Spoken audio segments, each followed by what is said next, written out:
Hello साथियों, welcome to the video.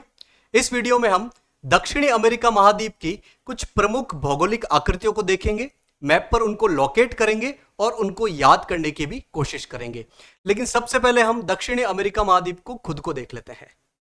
देखिए, इस मैप में ये जो पीला कलर वाला हिस्सा है, ये है दक्षिणी अमेरिका महाद्वीप। इस दक्षिणी अमेरिका महाद्वीप के पश्चिम में एक महासागर है, प्रशांत महासागर। इसके पूर्व में भी एक महासागर है, अटलांटिक महासागर। और इसके दक्षिण में प्रशांत महासागर और अटलांटिक महासागर का मिलन होता है। थोड़ा और हम दक्षिण में जाएंगे तो एक और महासागर आएगा, दक्षिणी महासागर, जिसे अंटार्कटिक महासागर भी कहते हैं। दक्षिणी अमेरिका महाद्वीप के उत्तर की तरफ एक महाद्वीप है। ये जो पिंक कलर वाला हिस्सा दिख रहा है, ये एक महाद्वीप है। इसका नाम है उत्तरी अमेरिका महाद्वीप। तो दक्षिणी अमेरिका महाद्वीप के पश्चिम में प्रशांत महासागर, पूर्व में अटलांटिक महासागर और दक्षिण में नीचे की तरफ जाने पर दक्षिणी महासागर है और उत्तर में उत्तरी अमेरिका महाद्वीप है। अब हम चलते हैं इस दक्षिणी अमेरिका महाद्वीप के अंदर और देखते हैं इसकी प्रमुख भौगोलिक आकृतियों को। देखिए, यह है दक्षिणी अमेरिका महाद्वीप का मैप और इसमें आपको अलग अलग आकृतियां दिख रही होंगी। जैसे कुछ ब्लू कलर के गोले दिख रहे होंगे, यहां उत्तर में, यहां मध्य में, बीच में। ये क्या है? ये दक्षिणी अमेरिका महाद्वीप की कुछ प्रमुख झीलें, उनकी लोकेशन है। फिर आपको कुछ बॉक्स दिख रहे होंगे जो नीचे से चौड़े और ऊपर से संकरे हैं और अंदर ऑरेंज कलर भरा हुआ है।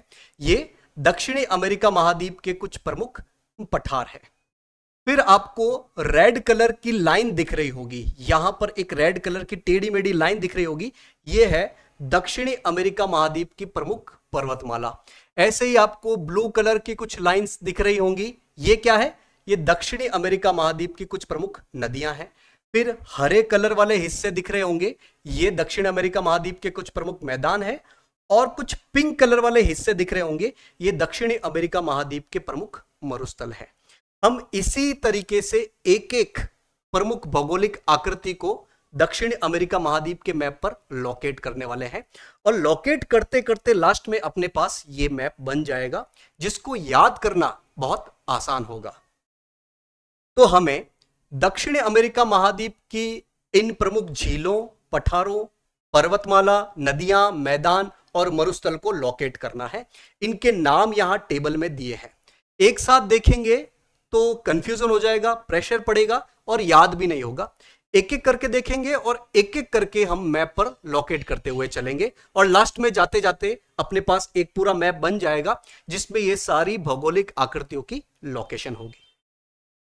तो सबसे पहले हम दक्षिण अमेरिका महाद्वीप की कुछ प्रमुख झीलें देख लेते हैं।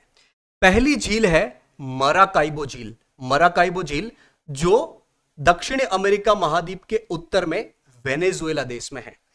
इसको हम मैप पर लोकेट करते हैं। तो ये उत्तर की तरफ जो ब्लू कलर वाला गोला दिख रहा है, ये है झील जिसका नाम है मराकाइबो झील, जो यहां वेनेजुएला में है। एक्चुअली ये कैरेबियाई सागर की तरफ खुली हुई झील है एक तरीके से, और इसका पानी इसीलिए लवणीय है, नमकीन है। तो ये है मराकाइबो झील। ये है मराकाइबो झील जो वेनेजुएला देश में है। दूसरी झील है टिटिकाका झील जो दक्षिण अमेरिका महाद्वीप के मध्य में है और मेनली ये पेरू और बोलीविया देश के बॉर्डर पर है। इन दो देशों के बॉर्डर पर है, पेरू और बोलीविया के बॉर्डर पे टिटिकाका झील। तो मध्य में आइए, ये है टिटिकाका झील जो पेरू और बोलीविया के बॉर्डर पर है। ये एक मीठे पानी की झील है और ये दक्षिणी अमेरिका महाद्वीप की सबसे बड़ी मीठे पानी की झील है। कौन सी? टिटिकाका झील, पेरू और बोलीविया के बॉर्डर पर है। तीसरी झील है पोओपो झील जो बोलीविया में है। पोओपो झील, ये टिटिकाका झील के दक्षिण में, ये जो आपको ब्लू कलर का हिस्सा दिख रहा है, ये है पोओपो झील जो बोलीविया में है। टिटिकाका बोलीविया और पेरू में है, मतलब दोनों की बॉर्डर पर है। और ये जो पोओपो झील है, ये बोलीविया में है। तो ये तीनों झीलें हो गई है। उत्तर में मराकाइबो झील, ये टिटिका झील और नीचे की तरफ है पोओपो झील। दूसरी भौगोलिक आकृति है पठार। हमें इन चार पठारी हिस्सों को मैप पर लोकेट करना है। सबसे पहला पठारी हिस्सा है गुयाना उच्च भूमि। उच्च भूमि बोले या पठार बोले लगभग एक ही बात है। ये उत्तर में है, उत्तर में वेनेजुएला, गुयाना, फ्रेंच गुयाना, इनके बीच में सूरीनाम, ब्राजील, कोलंबिया, मेनली इन देशों में फैली हुई है गुयाना उच्च भूमि। इसको हम मैप पर लोकेट करते हैं। ये जो आपको बॉक्स दिख रहे हैं, यहां एक बॉक्स, यहां बीच में ये दो बॉक्स, ये नीचे बॉक्स, ये क्या है? ये उच्च भूमि या पठारी हिस्से हैं दक्षिणी अमेरिका महाद्वीप के। सबसे पहले है ये गुयाना उच्च भूमि, जो दक्षिणी अमेरिका महाद्वीप के उत्तर की तरफ है। मेनली ये यहां Venezuela, Colombia, Guyana, French Guiana, बीच में सूरीनाम और ब्राजील देशों में फैली हुई है। ये है गुयाना उच्च भूमि। दूसरा है ब्राजील उच्च भूमि। नाम से ही समझ में आ रहा है ये तो कहां होगी? ब्राजील में होगी। ब्राजील उच्च भूमि, ये जो आपको हिस्सा दिख रहा है दक्षिण अमेरिका महाद्वीप के पूर्व की तरफ, ये है ब्राजील उच्च भूमि जो ब्राजील में फैली हुई है। तीसरा है बोलीविया का पठार, इसे अल्टीप्लानो पठार भी कहते हैं। बोलीविया का पठार बोले या अल्टीप्लानो पठार बोले एक ही बात है। ये मेनली बोलीविया में है, इसका कुछ हिस्सा पेरू, चिली और अर्जेंटीना में है। बोलीविया का पठार, ये जो आपको पठारी हिस्सा दिख रहा है, ये है बोलीविया का पठार। बोलीविया का पठार जो मेनली बोलीविया में है, इसके अलावा इसका कुछ हिस्सा पेरू, चिली और अर्जेंटीना में भी फैला हुआ है। अच्छा, ये जो टीटिका का झील है, ये इसी बोलीविया के पठार पर स्थित है और ये सबसे ऊंची नौकायन युक्त झील है। पूरी दुनिया की बात कर रहे हैं तो ये है बोलीविया का पठार, जिसे अल्टीप्लानो का पठार भी कहते हैं। चौथा पठार है पैटागोनिया पठार, जो इस दक्षिणी अमेरिका महाद्वीप के दक्षिण में है। मेनली ये अर्जेंटीना और चिली में है पैटागोनिया का पठार।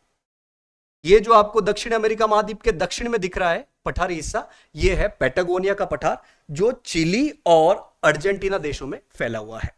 तो ये हो गए दक्षिणी अमेरिका महाद्वीप के प्रमुख 4 पठारी हिस्से: गुयाना उच्च भूमि, ब्राजील का पठार, बोलीविया का पठार और यहां पैटागोनिया का पठार। नेक्स्ट भौगोलिक आकृति है पर्वत। दक्षिण अमेरिका महाद्वीप में दुनिया की सबसे लंबी पर्वतमाला है जिसका नाम है एंडीज पर्वतमाला। दुनिया की सबसे ऊंची पर्वतमाला कौन सी है? हिमालय पर्वतमाला, जो एशिया महाद्वीप में है। लेकिन दुनिया की सबसे लंबी पर्वतमाला एंडीज पर्वतमाला है जो दक्षिणी अमेरिका महाद्वीप में है। ये mainly Venezuela, Colombia, Ecuador, Peru, Bolivia, Chile, Argentina इन देशों में फैली हुई है एंडीज पर्वतमाला। तो ये जो आपको रेड कलर की टेढ़ी मेढ़ी लाइन दिख रही है, जो इस दक्षिणी अमेरिका महाद्वीप के उत्तर से लेकर लगभग दक्षिण तक फैली हुई है, ये है एंडीज पर्वतमाला, जो यहां Venezuela, Colombia, Ecuador, Peru, Chile, Bolivia, Argentina इन देशों में फैली हुई है। ये दुनिया की सबसे लंबी पर्वतमाला है। इसकी 2 प्रमुख चोटियों की हमें बात करनी है। एक तो है माउंट एकांकागुआ जो अर्जेंटीना देश में है, मेनली चिली की सीमा के पास, और ये एशिया के बाहर सबसे ऊंचा पर्वत है। इसकी हाइट है 6961 मीटर। 6961 मीटर। कहां पर है इसको देखते हैं। यहां दक्षिण की तरफ आप देखिए, यहां पर ये मतलब बीच की तरफ देखिए, ये है माउंट एकोंकागुआ। माउंट एकोंकागुआ एंडीज पर्वतमाला की सबसे ऊंची चोटी है। हाइट है इसकी 6961 मीटर। याद करने का तरीका है, मतलब 6961 मीटर है और ये अर्जेंटीना और चिली की बॉर्डर पर है। एक दूसरा पर्वत है माउंट चिम्बोराजो। माउंट चिम्बोराजो ये इक्वाडोर में है और इसकी खासियत ये है कि ये पृथ्वी के केंद्र से सबसे दूर स्थित चोटी है। ये दुनिया की सबसे ऊंची चोटी नहीं है। दुनिया की सबसे ऊंची चोटी तो माउंट एवरेस्ट है, लेकिन पृथ्वी के केंद्र से सबसे दूरी पर स्थित चोटी ये माउंट चिम्बोराजो है जो इक्वाडोर में है। इसकी हाइट है 62-63 मीटर, 6263 मीटर। कहां पर है माउंट चिम्बोराजो देखते हैं। यहां उत्तर की तरफ ये है माउंट चिम्बोराजो। यहां इक्वाडोर देश है। इक्वाडोर देश का नाम इसीलिए पड़ा क्योंकि वहां से इक्वेटर गुजरती है। यानी कि ये जो माउंट चिम्बोराजो है ये इक्वेटर के पास में है, भूमध्य रेखा के पास में है और इसीलिए ये पृथ्वी के केंद्र से सबसे दूरी पर स्थित चोटी है। इस बात को हम समझते हैं। देखिए, दुनिया में हमें 3 पर्वतों के बारे में पता होना चाहिए। एक तो है माउंट एवरेस्ट, दूसरा है मोना किया और तीसरा है ये माउंट चिम्बोराजो। दुनिया का सबसे ऊंचा पर्वत है माउंट एवरेस्ट, जिसकी हाइट 8,848 मीटर के आसपास है। लेकिन इससे भी बड़ा पर्वत है मोना किया, जिसकी हाइट 10,000 मीटर से ज्यादा है। अब आप बोलोगे कि सर, ये माउंट एवरेस्ट दुनिया का सबसे ऊंचा पर्वत है, तो आप कैसे कह रहे हो कि ये इससे बड़ा है? और अगर ये बड़ा है तो इसको सबसे ऊंचा कैसे मानते हैं? देखिए, किसी भी जगह की ऊंचाई हम समुद्र तल से नापते हैं। तो अगर समुद्र तल से ऊंचाई की बात करें तो माउंट एवरेस्ट सबसे ऊंचा है। मतलब अगर हम दुनिया के पर्वतों की चढ़ाई करने जाएं तो सबसे ऊंचा पर्वत ये माउंट एवरेस्ट है। जबकि मोना किया का अधिकतर हिस्सा 50% से ज्यादा हिस्सा समुद्र के अंदर डूबा हुआ है। तो अगर हम समुद्र के अंदर जाके फिर चढ़ाई करें तो ये सबसे ऊंचा पर्वत हो जाएगा। लेकिन हम किसी भी जगह की ऊंचाई समुद्र तल से नापते हैं, और समुद्र तल से तो ये करीब 4-5 हजार मीटर ही है। पुल तो 10,000 मीटर है, लेकिन समुद्र तल से ऊपर ये 4-5 हजार मीटर ही है। पूरी हाइट की बात की जाए तो ये सबसे बड़ा पर्वत हो जाएगा। वहीं ये जो माउंट चिम्बोराजो दक्षिणी अमेरिका महाद्वीप के इक्वाडोर देश में है, ये भूमध्य रेखा के सबसे नजदीक है। इसकी हाइट अभी मैंने आपको बताया 62-63 मीटर, 6,263 मीटर है। लेकिन चूंकि ये भूमध्य रेखा के पास में है और भूमध्य रेखा के पास में पृथ्वी ऐसे फूली हुई है, जैसे कि इस तरीके से है अपनी पृथ्वी, इस तरीके से ये भूमध्य रेखा वाला चित्र हो गया।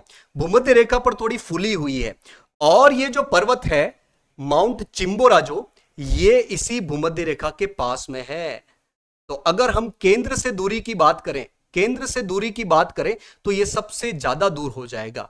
यानी कि अगर आपको बाहरी अंतरिक्ष में जाना है तो न आप माउंट एवरेस्ट पे चढ़ाई करके जाओगे, न मोना किया पे चढ़ाई करके जाओगे, आप जाओगे माउंट चिम्बोराजो पे, क्योंकि ये पृथ्वी की केंद्र से सबसे ज्यादा दूरी पर है। तो इसके अंतरिक्ष सबसे नजदीक है। हालांकि इसकी हाइट 6,000 मीटर के आसपास ही है। तो बात समझ में आ गई। माउंट चिम्बोराजो, माउंट चिम्बोराजो है दक्षिणी अमेरिका महाद्वीप में एंडीज पर्वतमाला पर और इक्वाडोर देश में, और ये भूमध्य रेखा के पास होने की वजह से पृथ्वी की केंद्र से सबसे ज्यादा दूर स्थित चोटी है। नेक्स्ट भौगोलिक विशेषता है नदियां। हमें इन 5 नदियों को मैप पर लोकेट करना है। सबसे पहले है ओरिनोको नदी, जो इस दक्षिणी अमेरिका महाद्वीप के उत्तरी क्षेत्र में बहती है, मेनली वेनेजुएला और कोलंबिया में। ये गुयाना उच्च भूमि से पैदा होती है और फिर ये उत्तर की तरफ बहती हुई अटलांटिक महासागर में गिर जाती है। ओरिनोको नदी, ओरिनोको नदी, ये उत्तर की तरफ देखिए, ये है ओरिनोको नदी, जो इस गुयाना उच्च भूमि से पैदा होती है और ये अटलांटिक महासागर, ये जो महासागरीय हिस्सा है ये अटलांटिक महासागर है, इसमें जाके गिर जाती है ओरिनोको नदी। दूसरी है अमेजन नदी, जो दुनिया की सबसे बड़ी नदी है। दुनिया की सबसे लंबी नदी है नील नदी, जो अफ्रीका महाद्वीप में बहती है। लेकिन अगर पानी के आयतन, वाटर के वॉल्यूम के हिसाब से बात की जाए तो ये अमेजन नदी दुनिया की सबसे बड़ी नदी है और लंबाई में ये दूसरे नंबर पे है। ये एंडीज क्षेत्र से पैदा होती है और ये अटलांटिक महासागर में गिर जाती है। ये जो आपको नदी दिख रही है ये है अमेजन नदी, जो इस एंडीज वाले क्षेत्र से पैदा होती है और ये अटलांटिक महासागर में गिर जाती है। इसकी बहुत सारी सहायक नदियां हैं। ये दुनिया की सबसे बड़ी नदी है वाटर वॉल्यूम, पानी के आयतन के हिसाब से बात की जाए तो अमेजन नदी। तीसरी है साओ फ्रांसिस्को नदी, जो ब्राजील उच्च भूमि से पैदा होती है और ये भी अटलांटिक महासागर में गिर जाती है और ये ब्राजील देश में ही बहती है। साओ फ्रांसिस्को, साओ फ्रांसिस्को नदी, ये जो आपको नदी दिख रही है ये है साओ फ्रांसिस्को नदी। इस दक्षिण अमेरिका महाद्वीप के सबसे पूर्व की तरफ ये है साओ फ्रांसिस्को नदी, जो इस ब्राजील उच्च भूमि से पैदा होती है और ये पूर्व में बहती हुई यहां अटलांटिक महासागर में गिर जाती है। साओ फ्रांसिस्को नदी पूरी तरीके से ब्राजील में बहती है। नेक्स्ट है पराना नदी, ये भी काफी बड़ी नदी है। मेनली ये ब्राजील, पराग्वे और अर्जेंटीना देशों में बहती है। ये भी ब्राजील उच्च भूमि से पैदा होती है और ये भी अटलांटिक महासागर में गिर जाती है। पराना नदी। ये देखिए, ये है ब्राजील उच्च भूमि का एरिया। इससे ये जो नदी निकल रही है, जो दक्षिण की तरफ आ रही है, ये है पराना नदी। और ये पराना नदी अंत में अटलांटिक महासागर में गिर जाती है। मेनली ये ब्राजील, पराग्वे, अर्जेंटीना, इन देशों से होते हुए अंत में अटलांटिक महासागर में गिर जाती है। नेक्स्ट नदी है कोलोराडो नदी। ये दक्षिण में चिली और अर्जेंटीना वाले क्षेत्रों में बहती है। एंडीज क्षेत्र से पैदा होती है और ये भी अटलांटिक महासागर में, मतलब पूर्व की तरफ बहते हुए अटलांटिक महासागर में गिर जाती है कोलोराडो नदी। ये जो आपको दक्षिण में ये नदी दिख रही है, ये है कोलोराडो नदी, जो एंडीज क्षेत्र से पैदा होती है और पूर्व की तरफ बहते हुए अटलांटिक महासागर में गिर जाती है। तो ये हो गई दक्षिण अमेरिका महाद्वीप की प्रमुख नदियां। नेक्स्ट भौतिक आकृति है मैदान। हमें इन 5 मैदानी हिस्सों को मैप पर लोकेट करना है। सबसे पहले है पश्चिमी तटवर्ती मैदान। नाम से ही समझ में आता है कि ये दक्षिण अमेरिका महाद्वीप के पश्चिम की तरफ तट के किनारे, समुद्र के किनारे किनारे है।